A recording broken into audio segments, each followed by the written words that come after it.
On va commencer notre cours une fois de plus à Natania et je précise bien qu'on est le 21 août parce que je pense, comme l'a dit Florence tout à l'heure, que c'est certainement, à mon avis, dans tout le pays et peut-être dans le monde entier, le seul endroit où en français du moins, en hébreu je ne sais pas, mais en français du moins où on continue à donner des cours comme durant toute l'année, comme si de rien n'était.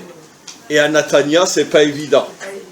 C'est pas évident à Natania, donc vraiment toutes mes félicitations à Florence et son équipe et à vous toutes pour avoir laissé la plage ou d'autres occupations et être venus écouter un cours de Torah.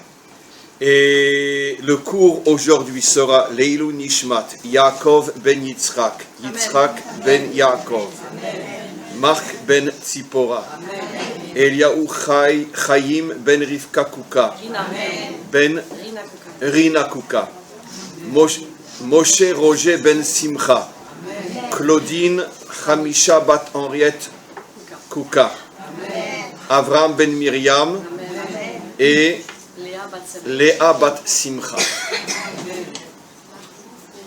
et Mahlouf ben Juliette, Eliaou ben Gisèle. Alors on va commencer aujourd'hui notre intervention et on va rentrer droit dans le sujet. Je me rappelle plus, je crois que le titre était la différence entre les...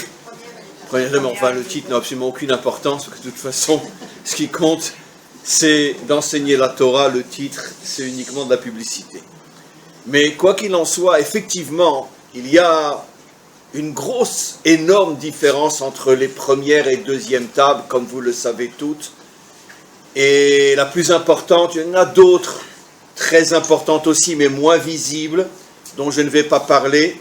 Mais la plus importante des différences entre les premières et deuxièmes tables, les premières ont été brisées, comme on le sait, c'est au sujet du Shabbat. La manière de présenter Shabbat. Dans les premières tables, on nous dit qu'il faut faire Shabbat parce que Hachem a créé le monde en 6 jours et il a cessé toute activité le 7e jour. Et nous devons, nous aussi, on va bien sûr décoder dans quelques instants, et nous devons, nous aussi, comme Hachem, agir pendant 6 jours et cesser toute activité pendant le 7e jour. Voilà comment le Shabbat est présenté dans les premiers 10 commandements. Dans les deuxièmes tables, celles qui nous accompagnent depuis maintenant 4000 ans, jusqu'à la délivrance finale, dans les deuxièmes tables, le Shabbat est présenté d'une autre manière. Très brièvement, tu respecteras Shabbat parce que tu dois te souvenir que tu étais esclave en Égypte. Hachem t'a sorti d'Égypte pour que tu cesses d'être un esclave, pour que tu sois un homme libre. Et la meilleure manière d'exprimer ta liberté, c'est en te fixant un jour par semaine où finalement tu t'extrais de toutes les activités de ce monde pour te consacrer à des choses beaucoup plus fortes, beaucoup plus essentielles, comme le retour vers Hachem, la construction de sa famille, la construction du couple, la construction de la relation parent-enfant, une vie communautaire complètement abandonnée pendant les 6 jours de la semaine, etc., etc. Donc, très brièvement, dans les premières tables, Shabbat est présenté comme étant une manière de faire ou d'être comme Hachem. Et dans les deuxièmes tables, Shabbat est présenté comme étant finalement le signe de notre liberté.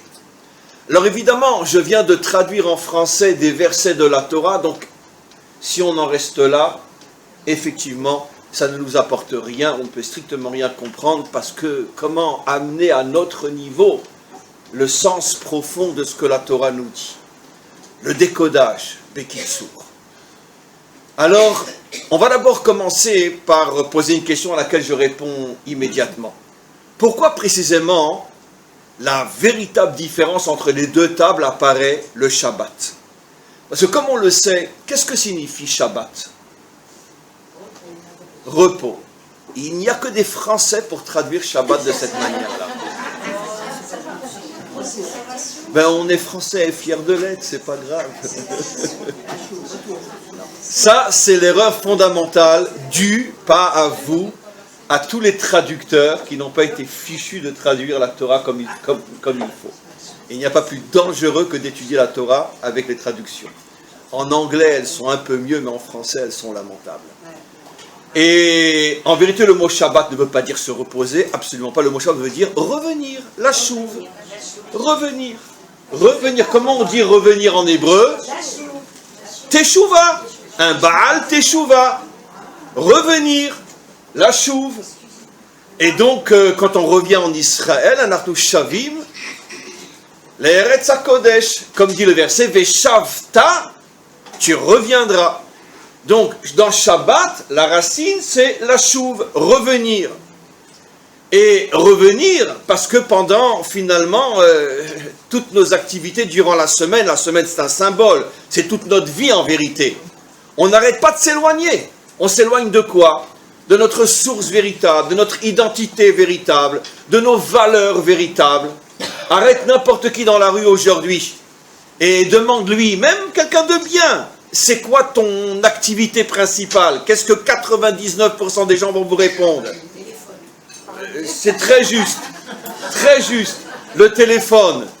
Et si en plus il travaille sur son téléphone comme beaucoup aujourd'hui, comme moi par exemple, je suis toute la journée sur mon téléphone. Parce que c'est vrai, partout où tu es, tu peux travailler, tu réponds, tu sais, tu ça, etc. Bon bref. Mais globalement, la majorité des gens vont vous dire, mon travail. D'accord? Normalement, comme j'ai déjà dit, mais ce n'est pas le sujet du cours, d'accord? Qu'est-ce que devrait être la réponse d'un homme en bonne santé morale et physique? Quelle est ta principale occupation dans ta vie? Non, ça, un autre rave le dira, pas moi. Construire mon couple et ma famille. Parce que la Torah n'est que le moyen d'arriver à ce but. Mais ce n'est pas un but. Le but, c'est de construire son couple, de construire sa famille. C'est ça le but et c'est ce pourquoi on existe. Pourquoi? Parce que dans la construction du couple se trouvent, d'une manière microscopique, toutes les forces dont on a besoin pour construire le monde et pour amener le Mashiach. Mais ça, ce n'est pas le sujet. Mais simplement, je le dis au niveau du résumé. Mais personne ne vous dira, mon activité principale, c'est mon couple. Au contraire, heureusement que je travaille 18 heures par jour, parce que comme ça, j'ai un peu plus de shlom bayit à la maison. Parce que quand j'arrive, elle dort, ou elle est fatiguée, elle est devant la télé, et bon, je veux dire, on n'a pas le temps de se disputer. Voilà. L'une des raisons profondes pour laquelle, et je ne plaisante pas, beaucoup de juifs, dans leur subconscient, ne font pas Shabbat. Vous savez pourquoi? Alors évidemment, la majorité vont répondre parce que, bon, Shabbat, on kiffe, on prend la voiture, on ci, on ça. Non, ça c'est dans le conscient. Mais dans le subconscient, mais vous imaginez un homme qui se retrouve pendant 2 heures en face de sa femme, avec les enfants, à table, 3 repas, et l'après-midi, qu'est-ce qu'on fait? D'accord, on dort, on va se promener, mais il faut quand même le faire, le repas de Shabbat. Il n'y a pas de téléphone, il n'y a pas de télé, il n'y a pas d'information, il n'y a rien. Elle est là en face de moi et moi en face d'elle, mais qu'est-ce qu'on se dit? Combien de fois je vais dire, bon, ton couscous est très bon, ma chérie, c'est vrai. 1 fois, 2 fois, mais qu'est-ce qu'on se dit? On ne sait plus parler à sa femme, on ne sait plus parler à son mari. Les enfants savent parler à leurs parents, les parents savent parler aux enfants. On ne sait plus. Et donc, finalement, d'une certaine manière, on est terrorisé par l'idée d'un Shabbat. Mais qu'est-ce qu'on va faire? Toutes les semaines, pendant des heures, on se retrouve sans la moindre possibilité de s'échapper l'un de l'autre. Au moins pendant la semaine. Grâce à Dieu, j'étudie la Torah, comme ça je rentre très tard, elle dort déjà. Et après le travail. Comment?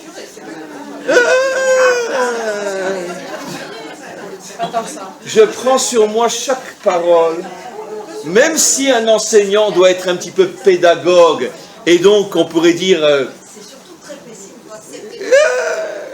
non, c'est pessimiste celui qui ne comprend pas ce que c'est le Shabbat, justement.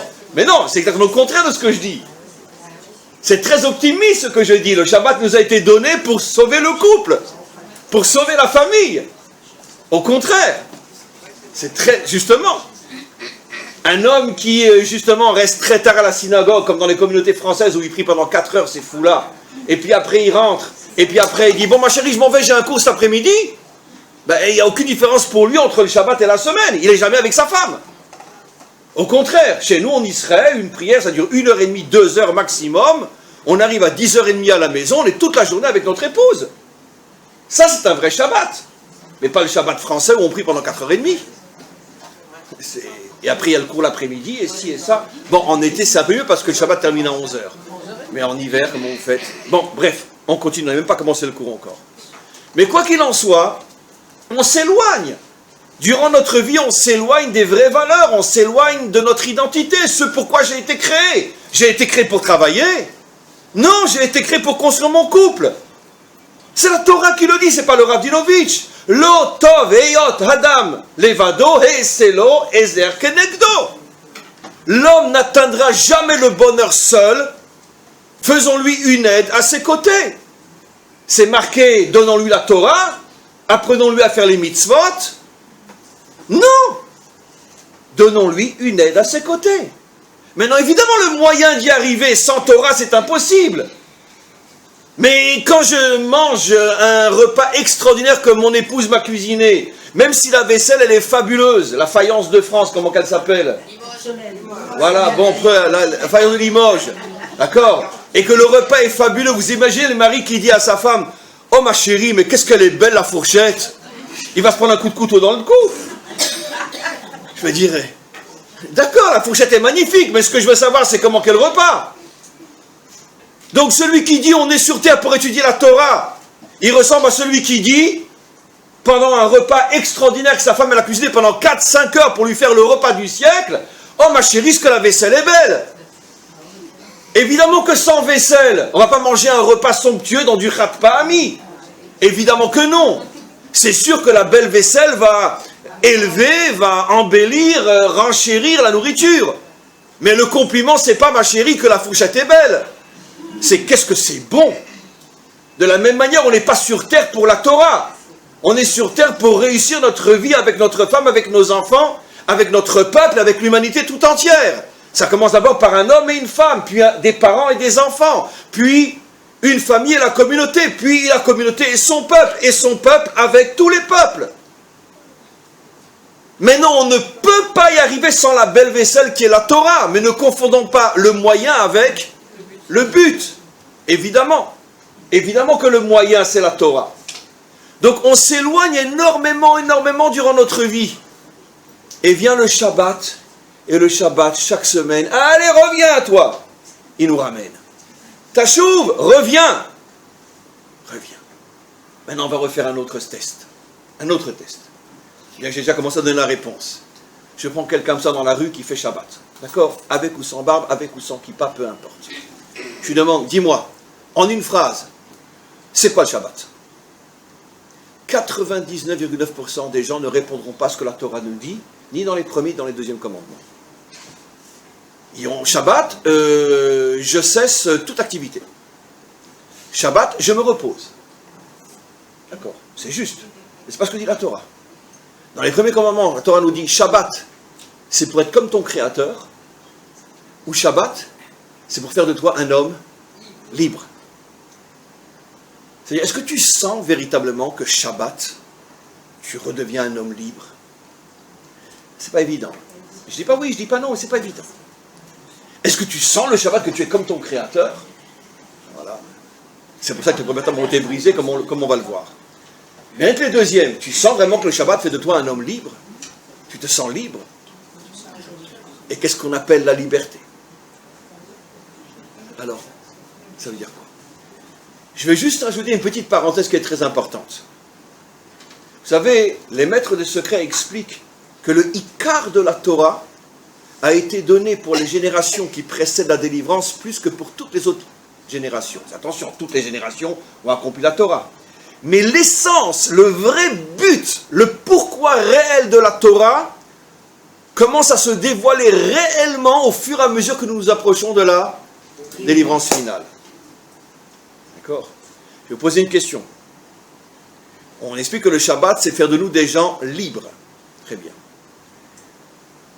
Il y a 200, 300, 400, 500 ans, 1000 ans, etc. On va prendre l'exemple à l'époque des temples, par exemple, où 99,9% de l'économie d'Israël et mondiale, c'est l'agriculture. On sait combien un paysan travaille dur Il se lève à 3 heures du matin, 4 heures du matin, il fait des journées de 10, 12 heures. À cette époque-là, ce n'est pas le Chinois qui font le travail, comme aujourd'hui malheureusement en Israël ou d'autres, il y a encore quelques années. C'était comme il y a 100 ans ici, c'était vraiment les Juifs qui travaillaient la terre. C'est un travail dur, très très très dur.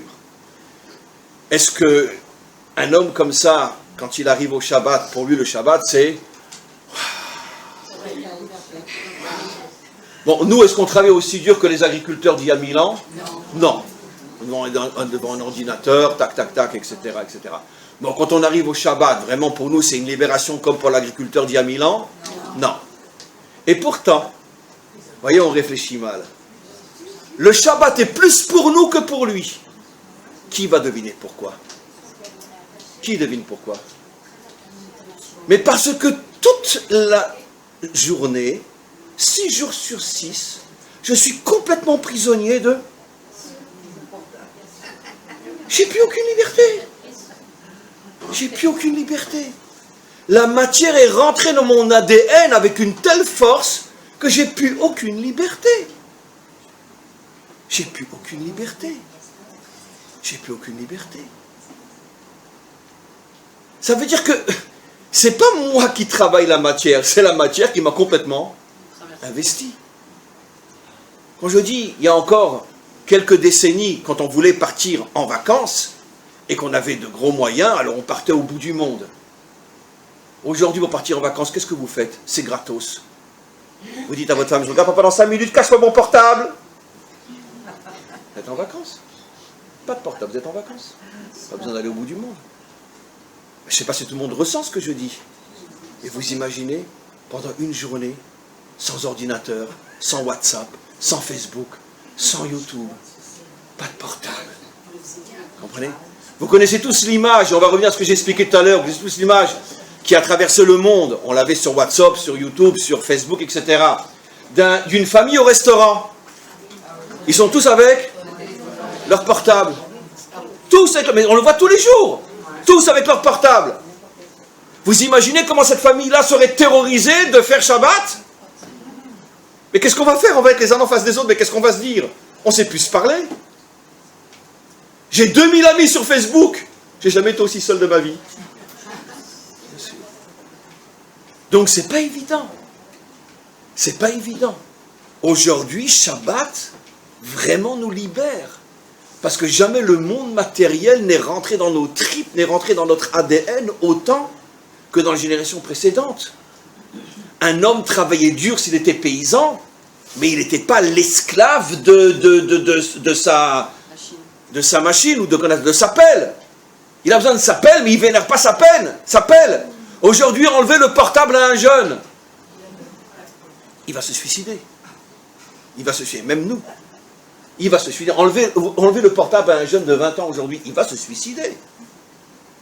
Enlever la pelle à un paysan, il va dire bravo. Parce que la pelle, je ne peux pas faire autrement. Mais le portable, c'est ma vie. La pelle n'est pas ma vie. Le portable est ma vie. Donc, en tous les cas, on comprend que revenir véritablement vers Hachem, et c'est ce pourquoi le Shabbat nous a été donné, c'est revenir à des valeurs véritables, ces valeurs que le monde matériel nous fait perdre durant notre vie, et dans notre génération moderne, plus que dans n'importe quelle génération, on perd le sens des véritables valeurs. On perd le sens des véritables valeurs. On ne sait plus où il faut véritablement investir. Et ça n'a rien à voir avec si on est religieux ou non. Je vous le dis à haute voix, et j'ai 40 ans de métier, je sais de quoi je parle, d'accord? Même dans le monde religieux, le couple est devenu la dernière chaussette et le dernier problème. C'est plus la priorité. C'est pas ce pourquoi je vis. C'est plus le problème. Ah, l'étude, si, ça, faire des mitzvot, faire du chesed, aider les pauvres, bon, le discours rabbinique classique. Mais partir en vacances avec ta femme, te promener avec elle, faire du sport avec elle, bah attends, c'est du bitul Torah, ça, du bitul Zman, ça. Je vais aller faire du sport avec ma femme, mais attends, du bitul Torah, ça. Donc, on est dans un sale état. Même si on fait Shabbat, on ne revient pas forcément aux vraies valeurs. Revenir, Shabbat. Quoi qu'il en soit, je vous promets, je n'ai pas commencé le cours, mais je sais que j'ai encore 1 heure. Je suis vraiment dans l'introduction et encore avant la véritable introduction.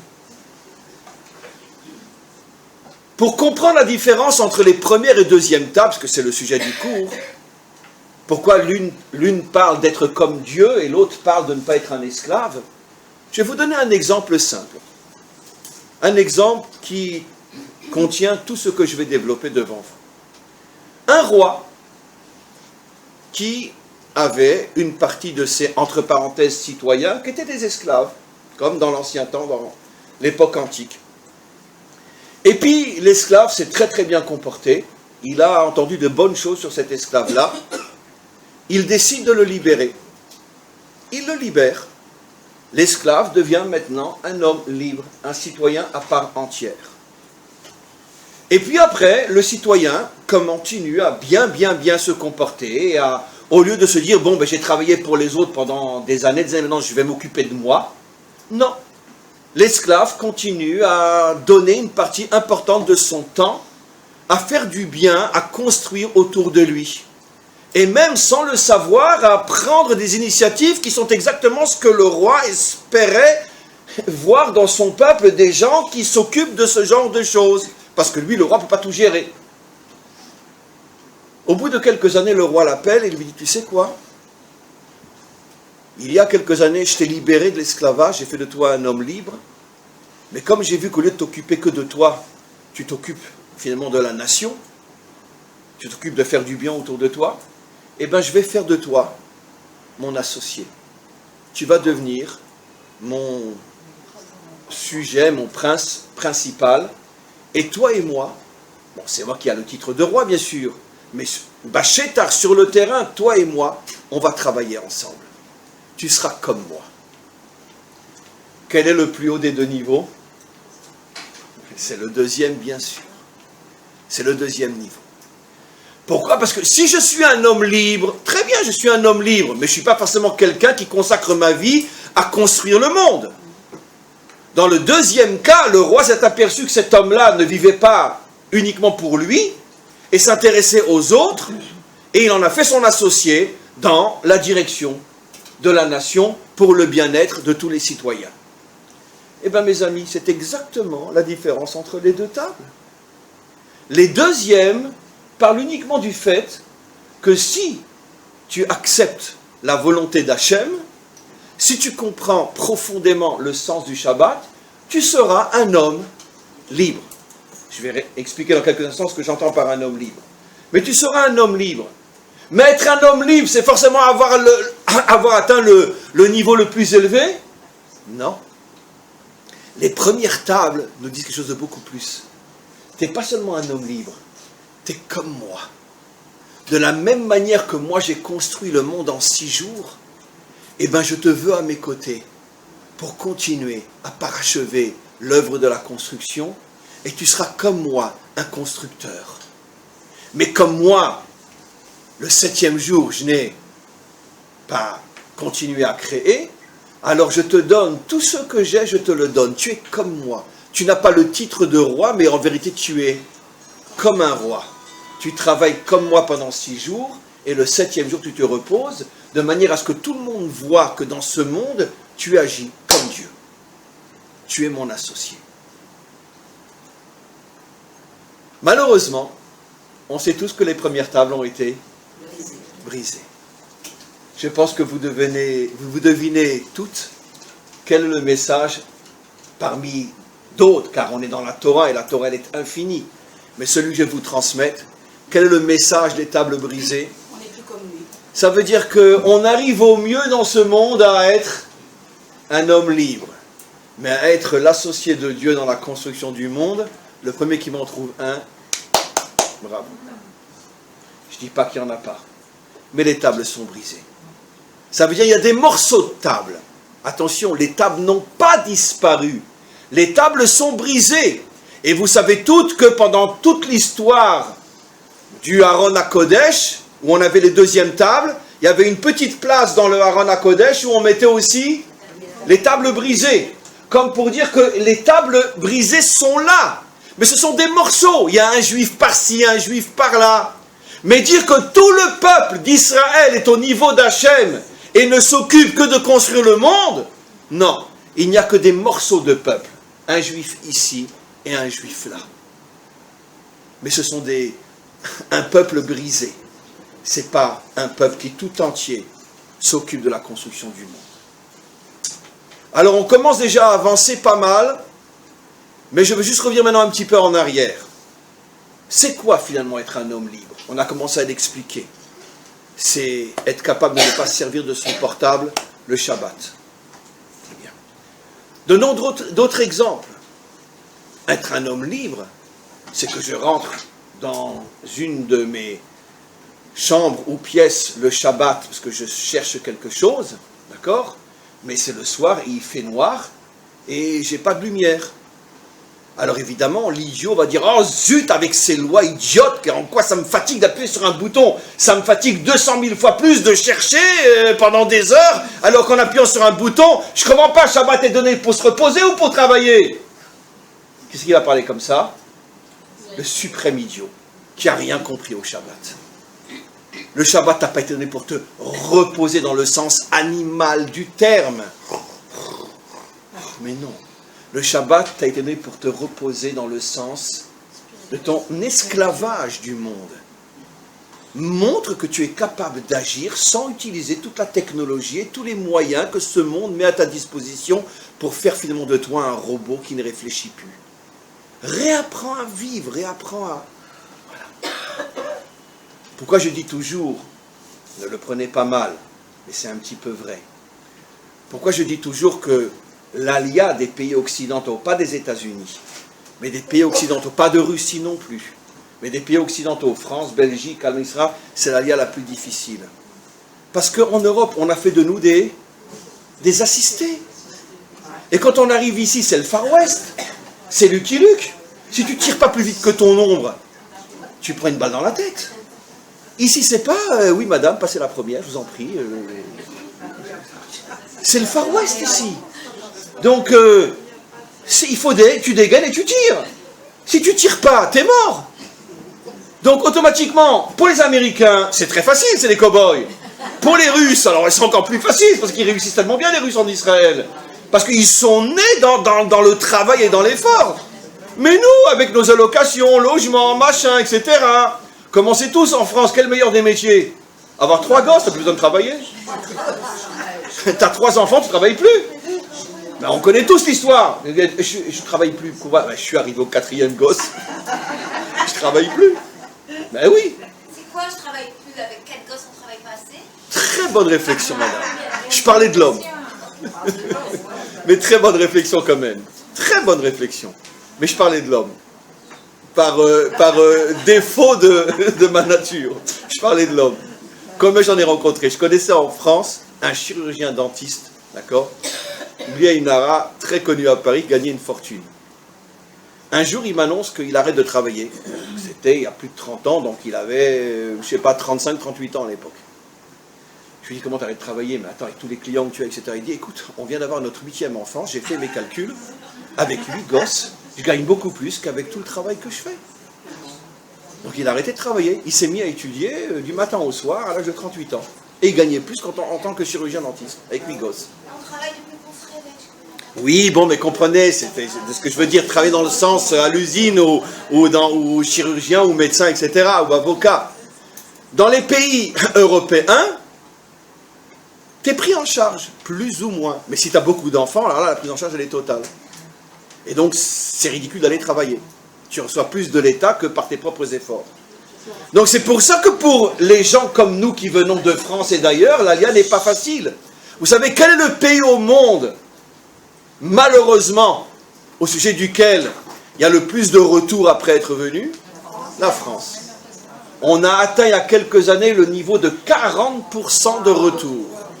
40% de retour sur 100% devenus 40% de retour. Et quand on interrogeait les gens honnêtes, bon, les malhonnêtes disaient « Ouais, j'aime pas les Israéliens, j'aime pas leur mentalité, c'est le Far West, etc. » Mais les gens honnêtes disaient la vérité. Écoute, j'ai pas été préparé à une vie pareille. Moi, je vivais une vie pépère, tac, tac, je veux dire, un mois de vacances, les fêtes, machin, etc. Je veux dire, la semaine des 35 heures, ici c'est la journée des 35 heures. Je peux pas. Donc, c'est ça. Toutes ces notions qu'on voit le Shabbat. J'habite au 8e étage, j'ai pas d'ascenseur de Shabbat, faut que je monte à pied. Mais je comprends pas, Shabbat pour me reposer ou pas. Mais combien de gens appuient sur l'interrupteur en disant mais ça c'est faire Shabbat, mince alors, je vais quand même pas monter 8 étages à pied. Je vais prendre l'ascenseur, je vais arriver avec un beau sourire, et ça c'est le vrai Shabbat. Eh bien c'est l'ultime idiot qui n'a rien compris à ce que c'est Shabbat. Il ne s'agit pas de fatigue physique, il s'agit d'une fatigue mentale, morale. Arrête d'être l'esclave de ce monde. Agis par toi-même. Alors monte pendant 1 heure. C'est pas grave, préviens ta femme, tu arriveras à 1 heure au lieu de midi. Mais au moins tu as réappris à vivre avec ton être, pas avec des machines. C'est ça la liberté. Maintenant la liberté va beaucoup plus loin mes amis. La liberté c'est pas seulement celle dont je parle. La liberté c'est à tous les niveaux. Et là je ne veux pas passer trop de temps parce qu'on a encore pas mal de choses à voir. Mais c'est la liberté au niveau des idéologies qui empoisonnent le monde, au niveau du tout le monde pareil, du politiquement correct, comme on le sait, les médias et tout ce qui nous bourre la tête, de nous pousser à penser tous de la même manière, à rentrer tous dans une catégorie où on est tous les mêmes. Comme on le voit, même dans notre monde à nous. Moi je suis Haridi, moi je suis Dati, moi je suis Chassid, moi je suis Chiloni, moi je suis de gauche, moi je suis de droite. Mais toi t'es où toi? Mais moi je suis de gauche, mais non! T'es où, toi? Il comprend même pas la question. Il ne comprend même pas la question. Vous arrêtez un juif religieux dans la rue, vous dites, t'es quoi, toi? Je suis Chabad, je suis Breslev, je suis Vijnitz, je suis Dati, je suis Rav Kook. Mais c'est parce que je t'ai demandé. Je t'ai demandé qui tu es. Dis-moi, je suis juif. Je suis israélien. Qu'est-ce qu'il y a besoin de me parler de ton habit? Je t'ai pas demandé quel costume tu portes. Je m'en fous de ton costume. Et puis personne n'est capable de parler de ce langage-là, parce que nous nous avons enfermés dans des boîtes. Sur le plan politique, sur le plan religieux, sur le plan idéologique. D'accord? Dans quel noussard tu pries, toi? Marocain. Ça fait combien de temps que tu es en Israël? 40 ans. 40 ans, tu es en Israël, tu pries encore dans le noussard marocain? Mais le pauvre, c'est pas de sa faute.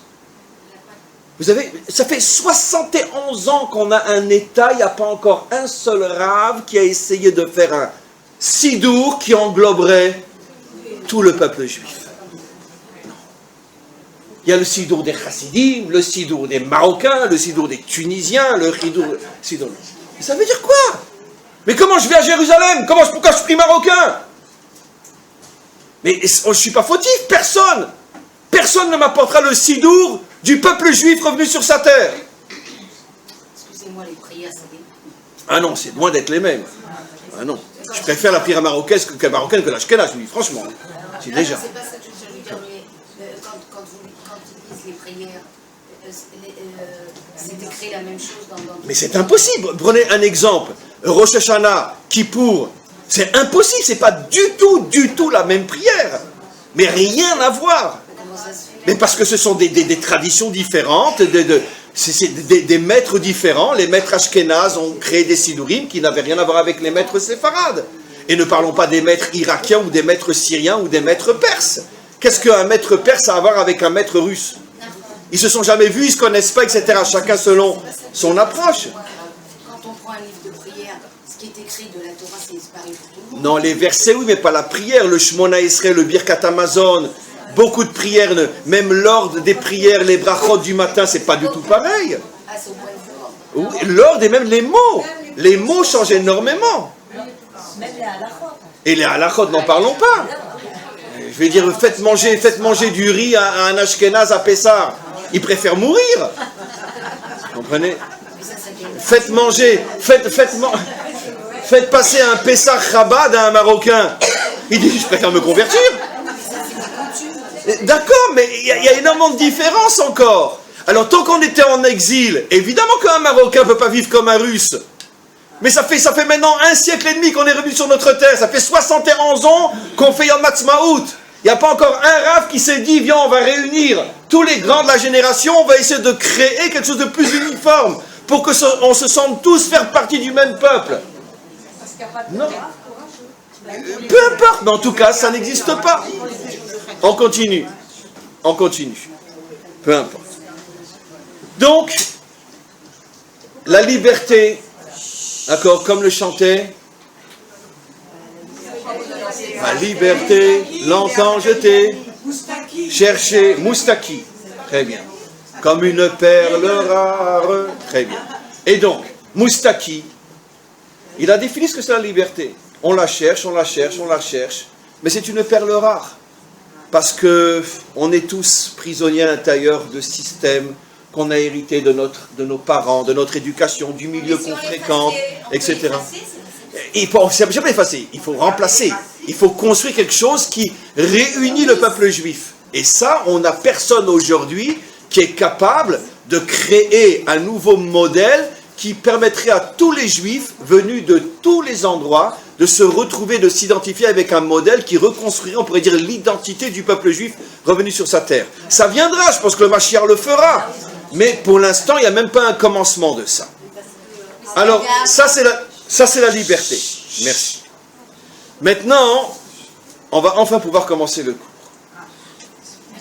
À partir du moment, mes amis, où les chivrés louchot, les morceaux des premières tables continuent à nous accompagner, même si on ne les a pas avec nous aujourd'hui, ils sont quelque part cachés. Il y en a qui disent qu'ils sont cachés dans le Galil. Non, non, pas au Vatican. Jamais. Non. Les louchot, les deuxièmes et les chivrés louchot ont été cachés dans des souterrains en dessous du premier temple, 50 ans avant la destruction du premier temple. Des souterrains construits par le roi Salomon. Après, il y a une tradition qui dit que quand les Juifs ont commencé à être dispersés trop et qu'il n'y avait plus aucun moyen de surveiller ces souterrains secrets, alors on les a mis quelque part cachés dans une grotte dans le Galil. Mais de toute façon, ils sont avec nous en Israël. Et les premières tables et les morceaux des deuxièmes tables sont ou sous le mont du Temple, ou sont quelque part dans une grotte dans le Galil, et Eliyahu Hanavi ou le Mashiach les retrouvera. Mais quoi qu'il en soit, à partir du moment où les morceaux de table sont avec nous, ça veut dire que l'allusion est évidente. Tu peux, si tu le veux, reconstruire les premières tables. Alors maintenant, on va vraiment commencer le cours. Comment ? Comment on va arriver à ce deuxième niveau de la Torah qui, d'après les secrets des maîtres d'Israël, est la Torah de la délivrance? Parce que la Torah de l'exil, au mieux, nous empêche de devenir des esclaves, des robots. C'est exactement le mot exact pour dire esclave aujourd'hui. Des robots ou des esclaves, tout le monde pareil. Mais les deuxièmes tables ne peuvent pas faire de nous des juifs de la délivrance, seules les premières tables qui malheureusement ont été brisées. Car pour devenir un juif ou le peuple de la délivrance, il faut être l'associé d'Hachem dans la construction du monde. Et on ne le construit pas, ce monde. Oui et non, parce que grâce à Dieu, depuis 70 ans, qu'est-ce qu'on le construit, ce monde? Regardez Natania. Ceux qui ont connu Natania il y a 30 ans, regardez Natania aujourd'hui. Merci Hachem, il n'y a pas que Natania, tout le pays. Quand je vous ai dit comment on doit appeler le pays aujourd'hui? Gruel. C'est le pays de Gruel, le pays des grues. Il y a des grues partout. Gruel. Mais en tous les cas, on continue. Quoi qu'il en soit, le Balatourim, un des commentaires de la Torah, nous fait remarquer combien il y a de mots dans les 10 premiers commandements, dans les tables brisées. Combien il y a de mots dans les 10 premiers commandements? 172.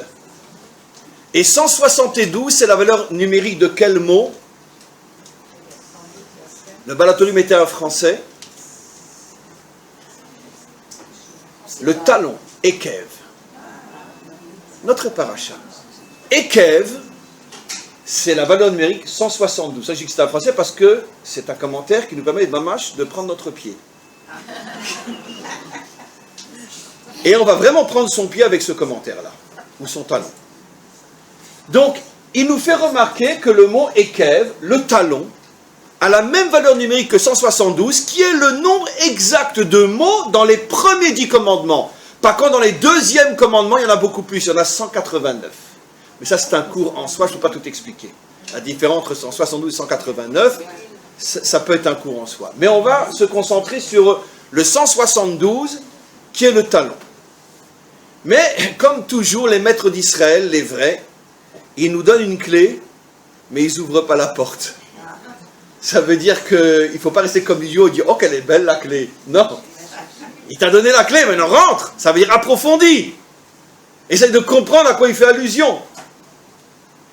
Dites-moi, le talon, il vous fait penser à quoi? J'en profite pour boire mon verre.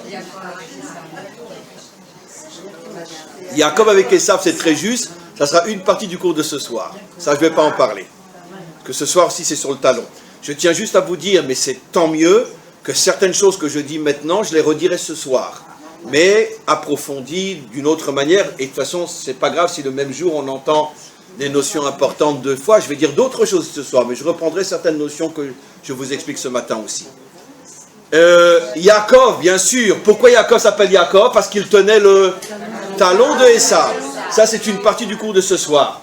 Mais le talon, on le voit bien avant Jacob dans la Torah. À quelle occasion on voit le talon? Pas le talon d'Achille, non. Bravo! Tu écraseras la tête du serpent avec ton talon. Or là, mes amis, on est dans la Torah. Et on est dans la partie de la Torah la plus secrète, la plus mystérieuse, celle de la faute de Adam. Vous imaginez bien que dans un verset aussi métaphorique que tu écraseras la tête du serpent avec ton talon, c'est tout sauf le fait qu'on écrase la tête du serpent avec son talon. C'est-à-dire, quel est le message? Ça, c'est la métaphore, c'est l'image. Mais quel est le message? D'accord? Pourquoi le talon et pourquoi la tête? Alors, on va commencer par le commencement. Pourquoi le serpent est représenté par la tête?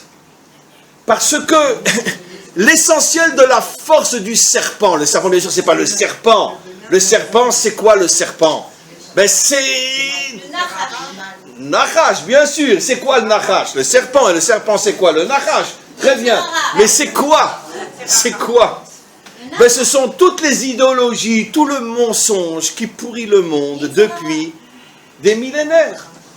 Tous les mensonges que diffuse le serpent depuis des millénaires. D'accord?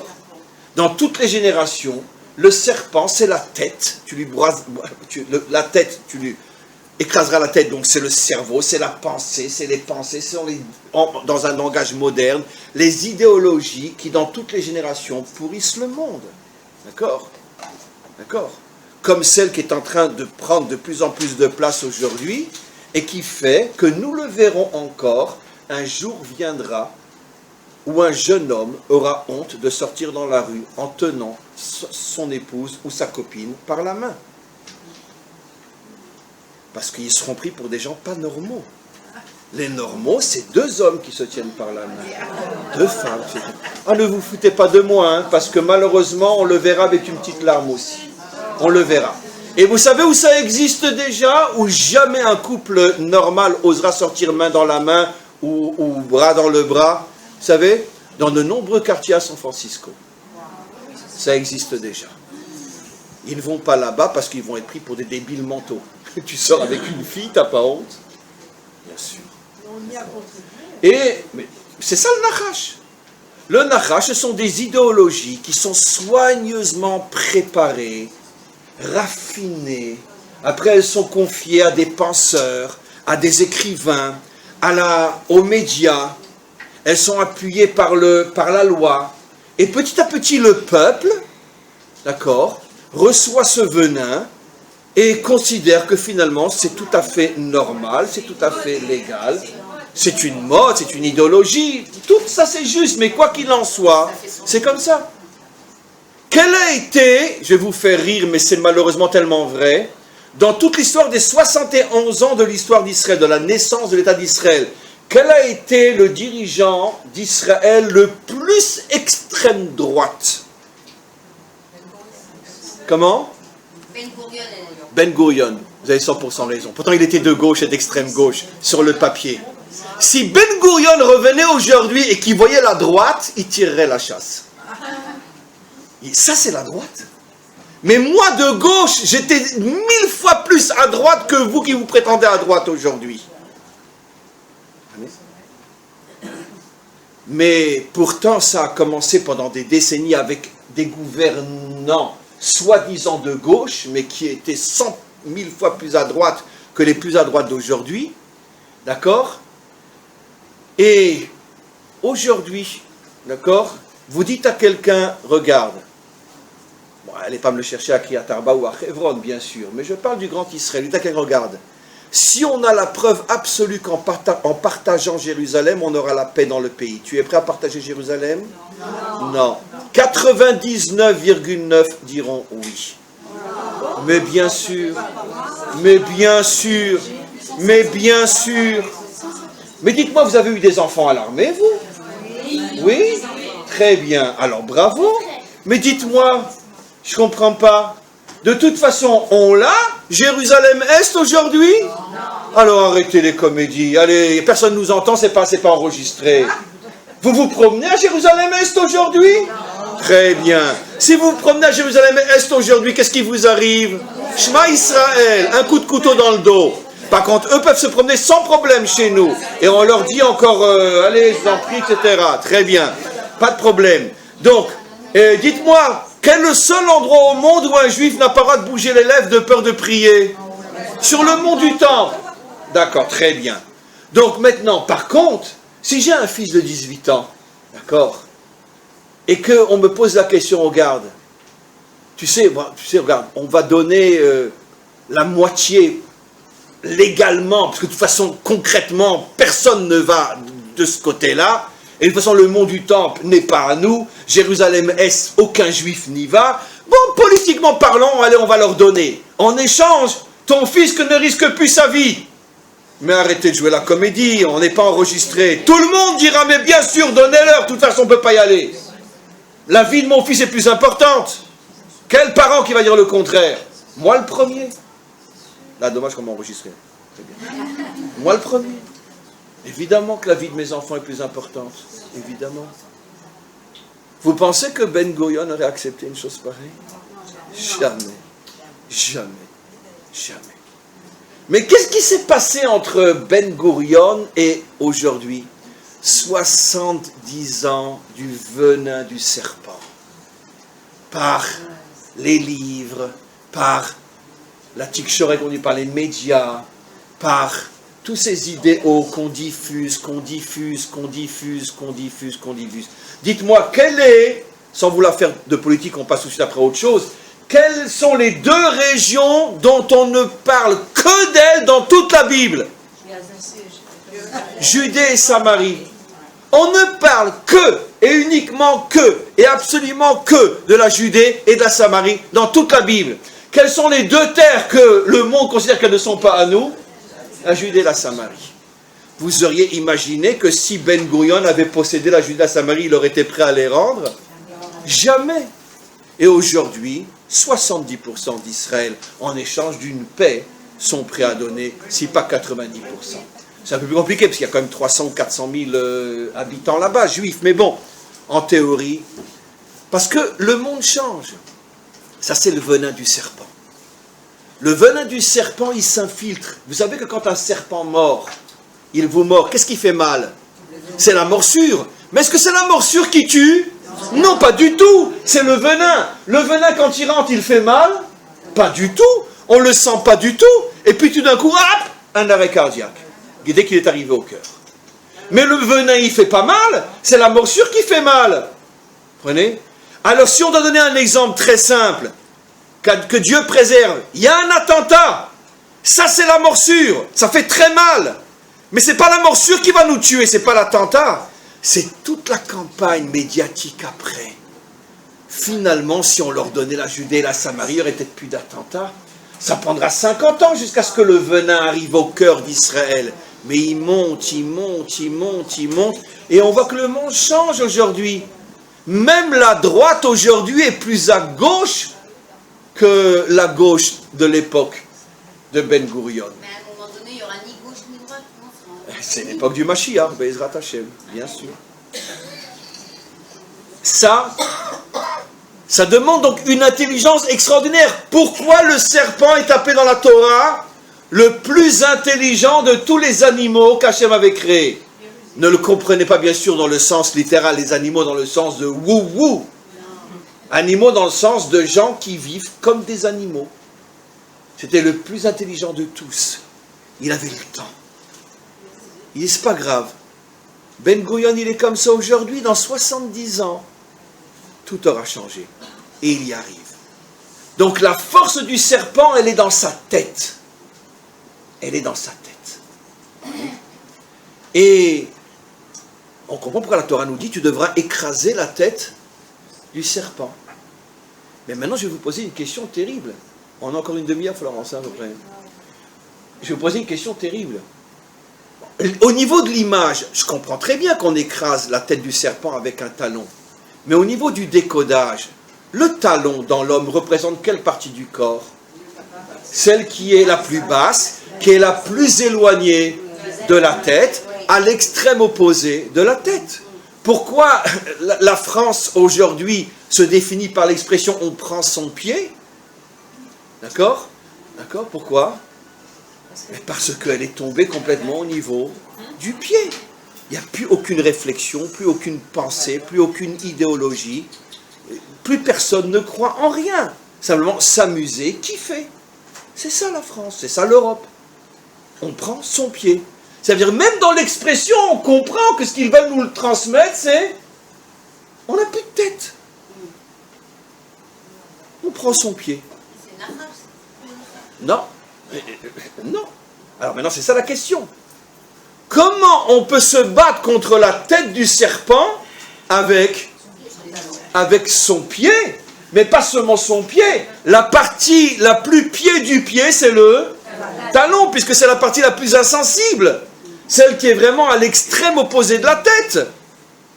Si je suis face au serpent, si je suis face à une idéologie qui est arrivée à convaincre 80%, 100% du monde et 70% des Israéliens qu'il faut 2 États, c'est ce que tout le monde pense aujourd'hui, très bien, enfin la majorité, il faut 2 États, parce que comme ça on aura la paix, alors que tout celui qui a un minimum de bon sens sait que la pire des choses qui pourrait arriver aux dirigeants palestiniens, c'est d'avoir un État, parce qu'ils ont perdu leur raison de vivre. Ils n'existent que pour nous détruire. Si tu leur donnes un État, ils se flinguent.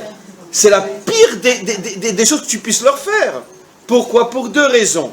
D'abord, comme on le sait, Barak et Olmer leur ont proposé 98% de tout ce qu'ils demandaient. Et ils ont refusé, pour 2% quand même. Très bien. Maintenant, pourquoi? Quel est le métier qui rapporte le plus d'argent au monde?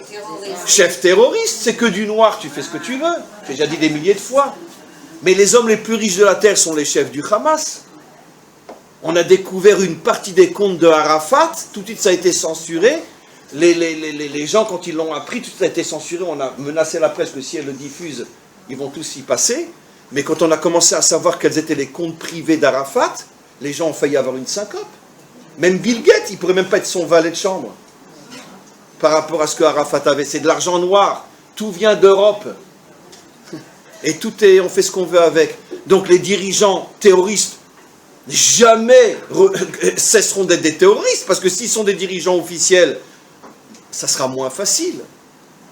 Il y a malgré tout des contrôles, plus ou moins.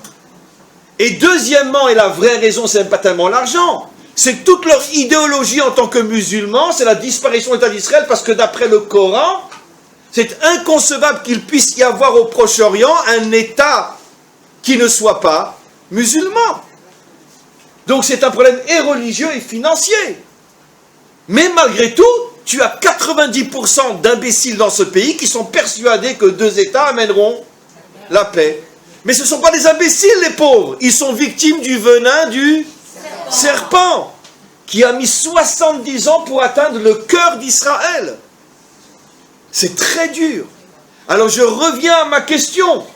Essayez dans la rue aujourd'hui de parler comme un talon. Allez dire à Peretz ou à Lapide ou à Gantz ou peu importe, même à Bibi, allez lui dire non, ils n'auront pas 2 États. Mais comment tu parles? Je parle avec mon talon. Tu parles comme un pied. Oui, la Torah elle dit avec le pied. Ça ne marchera pas. Ça ne marchera pas. C'est ridicule. C'est ridicule. C'est ridicule, ça ne marchera pas. Alors, comment la Torah elle ose nous dire, tu prends ton pied et tu lui écrases la tête? Comment c'est possible? Alors il faut forcément un décodage. Qu'est-ce que représente le talent? Alors, encore une fois, on est dans la Torah, mes amis, dans la Torah, chaque sujet, il est en sof. Et chaque sujet peut être pris d'une autre manière, et après, il faut avoir la sagesse de prendre tous les morceaux et de les réunir et d'avoir la grande image. Dans le cadre du cours d'aujourd'hui, on ne va prendre qu'un morceau. C'est l'appui. Eh bien, c'est le roi David qui a révélé ce que c'était le talon. Le roi David, il a révélé. Dans un verset, il dit Ekev anava yirat Hashem. Très difficile à traduire. Mot à mot, le talon, l'humilité et la crainte de Dieu. Ekev anava yirat Hashem. Pourquoi j'ai traduit mot à mot? Parce qu'il n'en fait pas une phrase. Parce qu'il veut nous suggérer ici un message. Il n'a pas dit Ekev anava yirat Hashem, que le talon de l'humilité est la crainte de Dieu. Il dit 3 mots dans le même verset. Ekev, Anava, Yirat Hashem. Sans faire de phrase avec un verbe, comme pour nous faire comprendre qu'il veut mettre ici en relation 2 qualités avec le talon. Et voilà comment il fait dans le verset. Ekev, si tu veux savoir quel est le sens profond du talon, avec lequel la Torah te dit que tu arriveras à écraser la tête du serpent. Et on comprendra bientôt, bien sûr, pourquoi ça s'appelle le talon. C'est l'humilité et la crainte d'Hachem. Si tu arrives à l'humilité et à la crainte d'Hachem, tu arriveras à avoir le talon qui écrasera la tête du serpent. Tu retrouveras les premières tables, puisque les premières tables avaient Ekev, mots, 172 mots, le talon. Alors maintenant, si je m'arrête là, on est fichu. Pourquoi?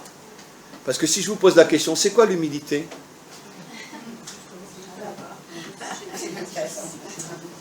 C'est pas être timide, hein? C'est pas être timide. Non. C'est quoi l'humilité? C'est pas baisser la tête. C'est quoi l'humilité? C'est facile. Je vois que beaucoup suivent mes cours, c'est bien, ou d'autres cours. C'est quoi l'humilité? Est-ce que quelqu'un dont on ne parle que de lui, que tout n'existe que pour lui, c'est le super-héros, la superstar, le super.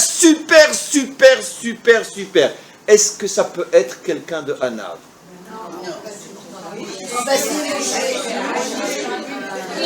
Il n'y a que lui qui mérite le nom de Hanav. La preuve, quel est le Superman de toute la Torah d'Israël? Moshe. La Torah ne parle que, uniquement que, et absolument que de lui. Des fois, on en a marre, franchement. Où on est, nous? Bah si. Bon, c'est pas enregistré. Soyons honnêtes, apprenons à avoir le courage de dire ce qu'on ressent. Des fois, j'en ai marre. À chaque fois qu'on parle des Juifs dans la Torah, c'est pour les critiquer. Mais franchement, mais regardez, à chaque fois qu'on parle de nous, c'est pour nous critiquer. Une révolte par-ci, une révolte par-là, mais alors Moshe, c'est le super Dieu, lui. Bon. Je comprends que de l'Ancien Testament, on en a fait un nouveau. Alors lui, c'est devenu le Fils de Dieu. Bon, j'exagère, j'arrête. Mais bon, peu importe.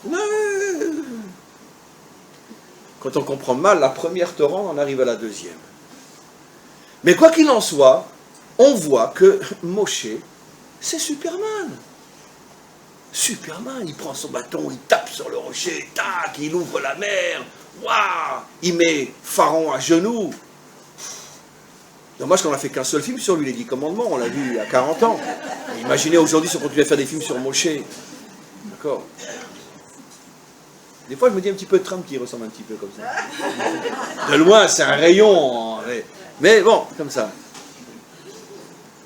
Bon, bref.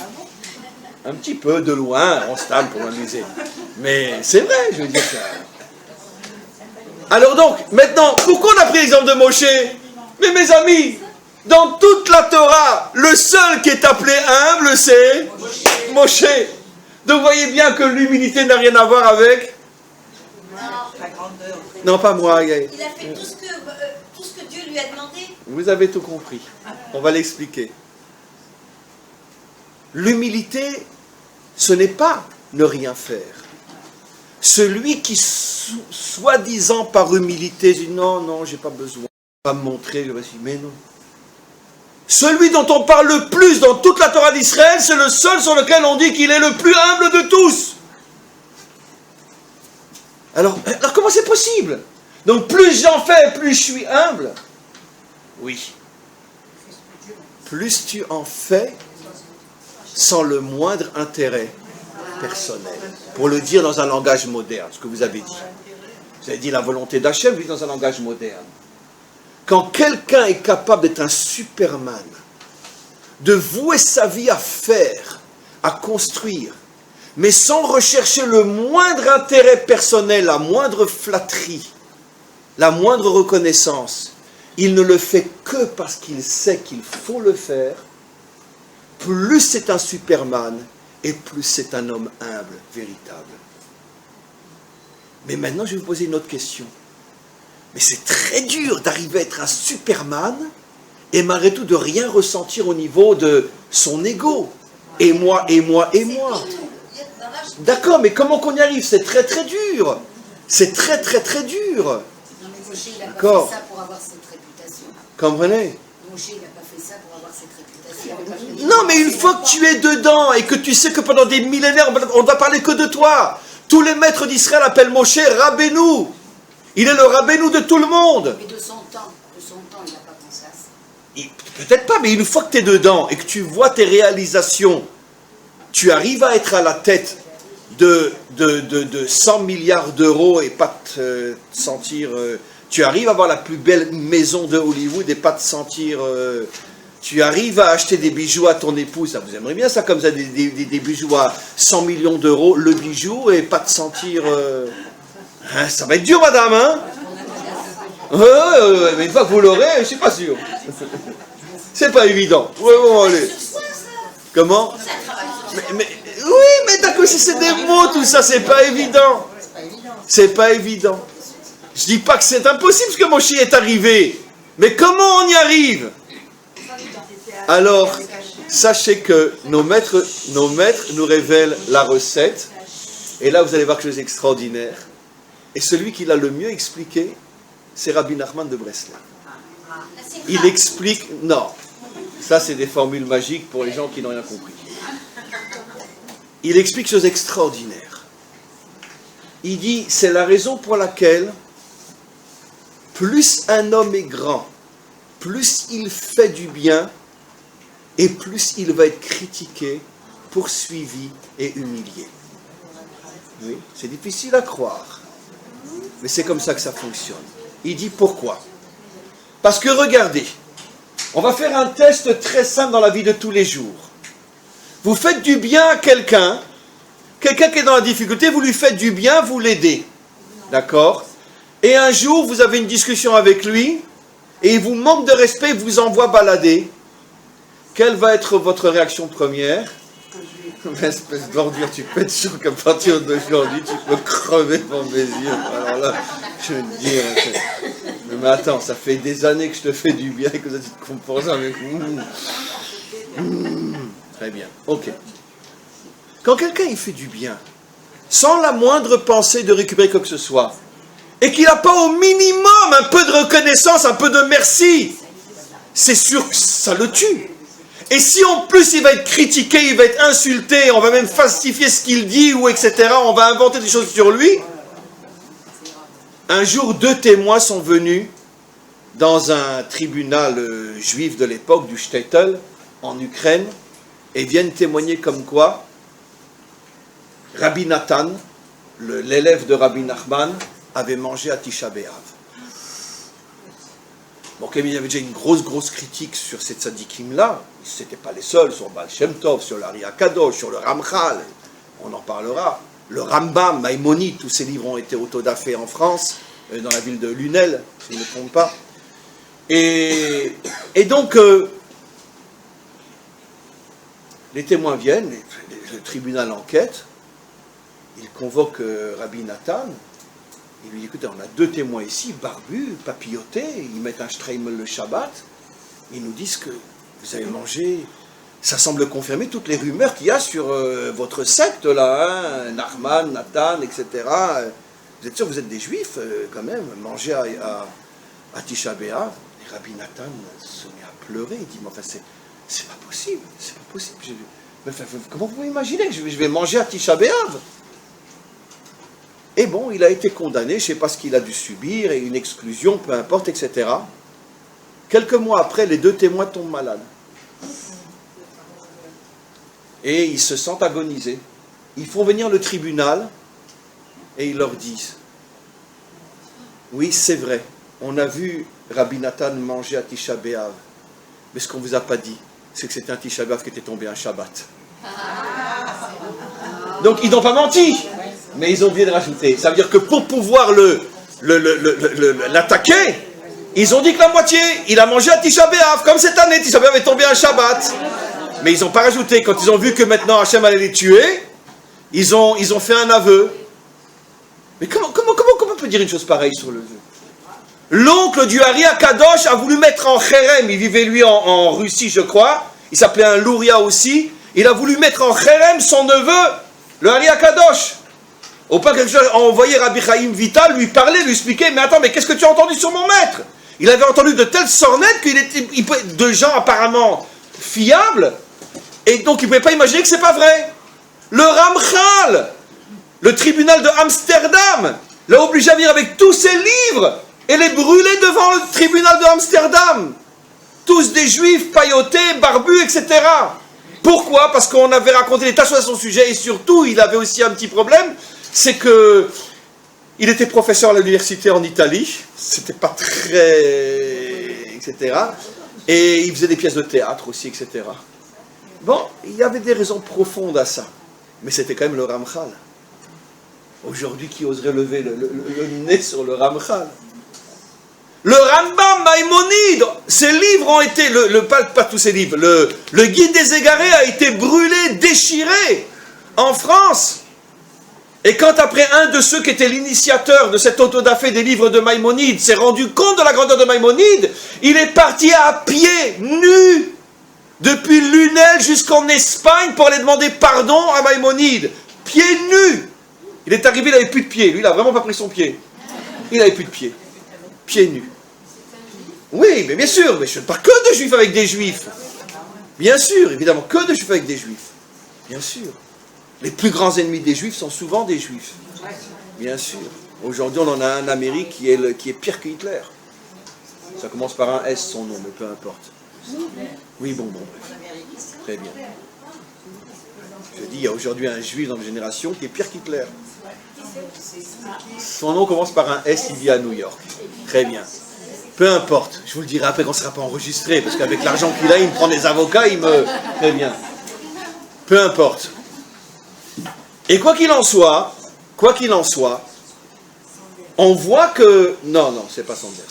On voit que dans toute l'histoire, les grands ont bien sûr été aimés par une grande partie du peuple, mais ont été très, très, très critiqués, très poursuivis. Le roi David, dans les psaumes, dit clairement, mes pires ennemis sont les grands d'Israël. Achitophel, Doeg, Achitophel qui étaient les maîtres du Sanhédrin. C'était des géants. C'était ses pires ennemis. Et dans toute l'histoire, le Baal Shem Tov, n'en parlons pas. Pourquoi? Rabbi Nachman explique que Hachem fait ça. Non mais la raison profonde, je parle. Après comment ça s'habille, jalousie, etc. Vous avez 100% raison. Mais moi je remonte à la raison première. Rabbi Nachman révèle quelque chose d'absolument fou. Il dit que c'est la condition sine qua non pour tester l'authenticité du grand. Parce que si le grand, malgré toutes les attaques et les falsifications et les critiques à son égard, dont la plupart sont complètement injustes, continue à œuvrer sans entendre, sans voir, il continue, il ne se décourage pas, c'est la preuve qu'il ne le fait pas pour lui, mais pour Hachem. C'est le test incontournable. Si vous avez dans la génération un grand que tout le monde aime, vous pouvez être sûr que c'est une vitrine, il n'y a rien dedans. C'est impossible, d'ailleurs ça n'a jamais existé. Le Rabbi de Lubavitch était terriblement critiqué par une grande partie du monde de la Torah. Énorme. Nous, on le sait parce que nous, on est les gens du peuple. Mais il avait sur lui des critiques qu'on ne peut même pas imaginer. On ne prononçait même pas son nom dans certains milieux à Bnei Brak, etc. On ne disait pas son nom comme pour dire l'autre. Bien sûr, mais bien sûr. Mais nous, on ne le sait pas, parce que nous, on est les gens du peuple, on ne le sait pas. Nous, on voit que ce qu'on voit, mais on ne sait même pas. Avec toute la chlimout, alors il était critiqué. Parce que s'il n'avait pas été critiqué, on n'a aucune preuve qu'il ne le fait pas pour lui. Le fait qu'il est critiqué et que malgré tout il continue, c'est la preuve que lui ne cherche pas son intérêt personnel. C'est pour ça que c'est absolument impossible d'avoir quelqu'un qui fait du bien qui ne soit pas critiqué. Nos maîtres nous disent, mais dites-moi, Moshe Rabbeinu n'a pas été critiqué. Quand il sortait tôt le matin, Rachid nous dit, les gens disaient, il a dû s'engueuler avec sa femme, c'est vraiment un pauvre type. Il veut nous diriger, il n'arrive même pas à s'entendre avec son épouse. Et quand il sortait tard de chez lui, nous dit Rachid, les gens disaient, oh, qu'est-ce qu'il a encore comploté contre nous avec sa femme. Comment les gens parlaient comme ça de Moshe? Vous imaginez parler comme ça du Rabbi de Lubavitch ou... Comment les gens parlaient de Moshe? S'il sort tôt, il s'est fait mis dehors par sa femme, donc s'il ne s'entend pas avec sa femme, comment il peut prétendre nous diriger? Ou s'il sort tard, c'est parce que il complote contre nous. Et dites-moi, il n'a pas dit lui-même qu'un jour ils ont voulu le lapider? Od me'atus kaluni, il en a fallu de peu pour qu'il me lapide. Et la révolte de Korach et d'Atan ve'Aviram, lui, plus encore, quelle est la plus grande preuve qu'il n'a jamais rien fait pour lui? Toute sa vie, il l'a consacré à faire naître un peuple qu'il amènerait jusqu'en Eretz Israël.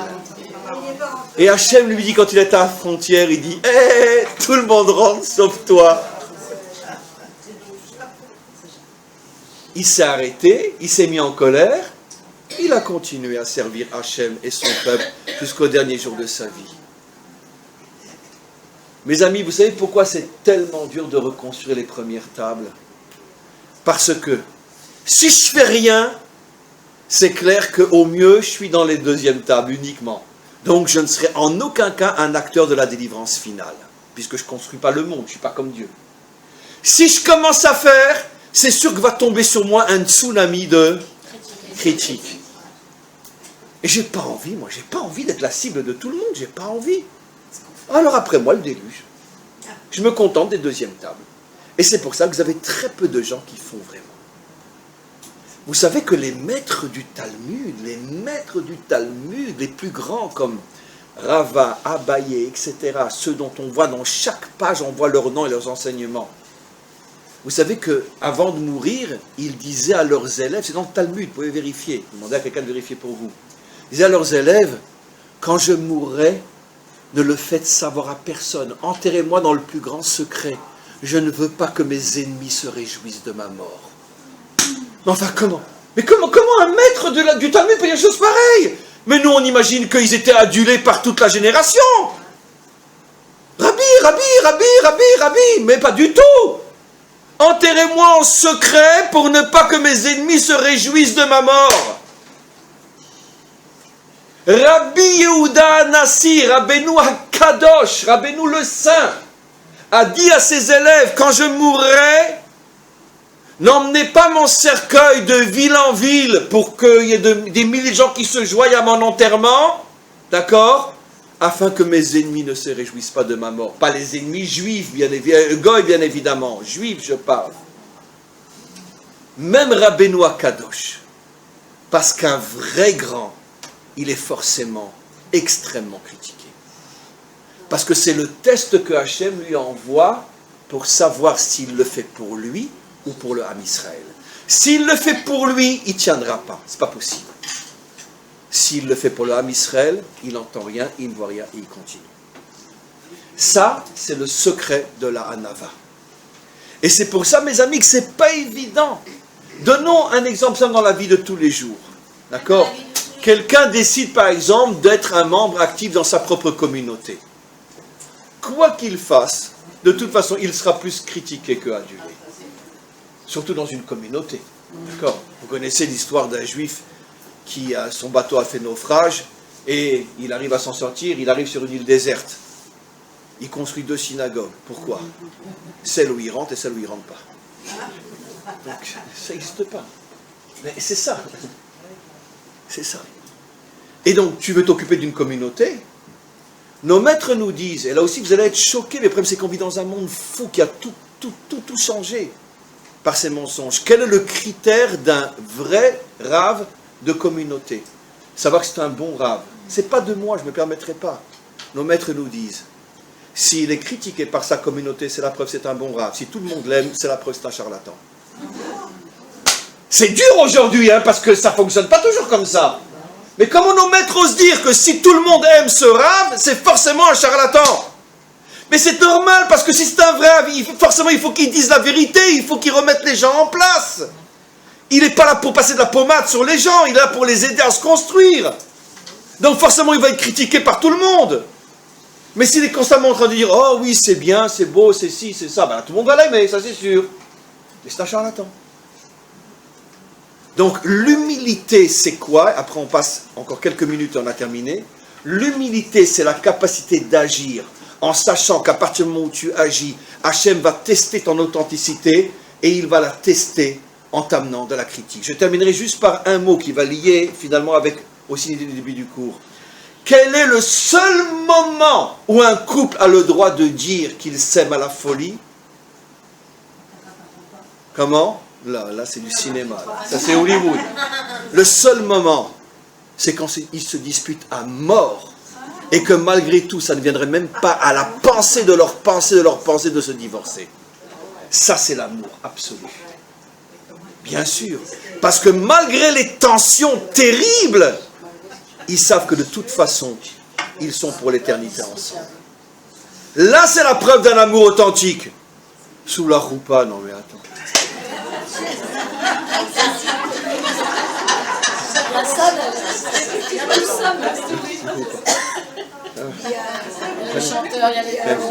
Vous savez, c'est la blague qui dit que pourquoi on fait une tellement grande fête le soir du mariage. D'accord? Non, c'est parce que pour leur donner un petit peu de force, parce qu'il les attend bientôt. Donc, quand ça ira mal, ils regarderont la vidéo du mariage, ils te rappellent, ma chérie, comment on s'aimait. Très bien. Évidemment. Et enfin, on termine avec Yirat Hashem. Là, ça va dans le même sens. Nos maîtres nous disent quelle est la véritable définition de la Yirat Hashem. Alors, si je fais un test dans la rue, c'est quoi la Yirat Hashem? Je mange les méadrines. Je mets 2 paires de tefilines. D'accord? Quoi encore? Ma femme se couvre tellement que je la vois même plus. Ça, c'est Yirat Shamayim. Nos maîtres, qui étaient des bons juifs, des vrais, intelligents, nous donnent notre définition d'Yirat Hashem dans Maseret Sanhedrin. Qu'est-ce que signifie celui qui craint Dieu? Celui qui ne craint que lui. Il rajoute le mot que. Que lui. Ils n'ont peur de rien et de personne. Voilà. En od milvado. La crainte de Dieu, c'est pas je mange les méadrines et la méadrine. Baruch qu'il faut manger les méadrines. Mais c'est pas la définition, ça c'est la définition de ton assiette. Il faut que ton assiette soit les méadrines. Mais la définition d'Hachem, c'est quoi? C'est que tu as un travail depuis quelque temps, tu arrives à 8 heures le matin au boulot, tu as une bonne parnassa, et puis, bon, tout d'un coup, tu as fait tes chouvas, et tu as envie d'étudier la Torah le matin, et le problème, c'est que le cours termine à 9 heures, tu ne pourras pas être au boulot avant 9h30. Qu'est-ce que tu fais? Si tu manges les méadrines, mina méadrines, mais que tu n'as pas d'Yirat Hashem, eh bien, tu continueras à aller au travail à 8 heures. Si tu as de Yirat Hashem, tu iras voir ton patron, tu lui diras écoutez, faites ce que vous voulez, mais moi je ne peux pas nourrir que mon corps. Il faut que je nourrisse mon âme aussi. J'en ai pris conscience et je viendrai travailler à 9h30. Et même s'il sait qu'il risque de se retrouver sans travail, ça c'est un homme qui a de la Yirat Hashem. Il n'a peur de rien et de personne. En od milvado.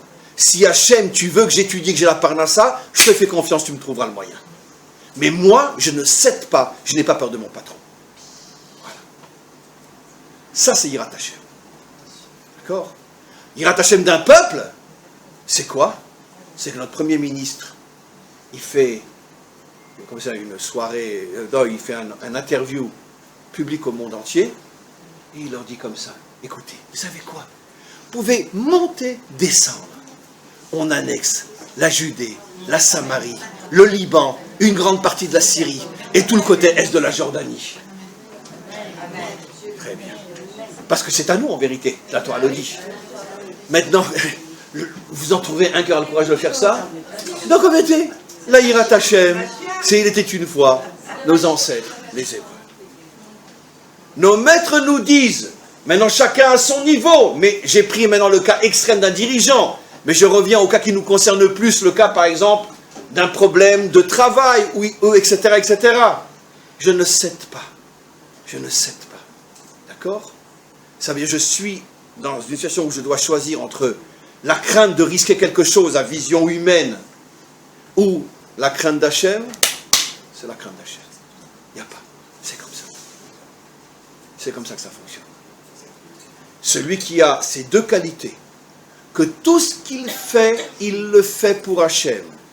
Et le seul critère, c'est pas ce qu'il dit, mais c'est le fait qu'il est critiqué, humilié, abaissé, et qu'il continue à le faire. Et que la deuxième condition, c'est que quand il est dans des situations où effectivement il se trouve dans une situation dangereuse, risquée, et malgré tout il ne regarde ni la peur, ni le risque, il continue parce qu'il sait que c'est la volonté d'Hachem, celui-là, il est au niveau des premières tables, il est l'associé d'Hachem, et il construit le monde avec Hachem, et son Shabbat, sa Teshuvah, est à un niveau qui n'a plus rien à voir avec le deuxième niveau, qui est simplement le fait que je ne suis pas un robot, ce qui est déjà extraordinaire. Alvaï que tous les juifs arrivent déjà à ce niveau-là. Mais malgré tout, c'est le deuxième niveau. Je terminerai juste à dire que dans notre génération, vous savez toutes, qu'on est la génération, on fait partie de la génération de la délivrance finale, on le voit tous les jours, c'est tellement visible aujourd'hui que des fois, comme je dis souvent dans mes cours, on a envie de dire Hachem, cache-toi, c'est trop visible, on n'a plus de libre arbitre, arrête, cache-toi, c'est plus possible. C'est trop clair qu'on est la génération de la délivrance. Aujourd'hui, nous recevons d'en haut les forces pour arriver à reconstruire les premières tables. Et on doit ressortir de ce cours avec la conviction que tout celui qui fait pour Hachem, sans regarder, entendre, écouter tout ce qu'on dit sur lui, et qui n'a peur de rien ou de personne, celui-là fait partie de l'armée du Mashiach. Amen.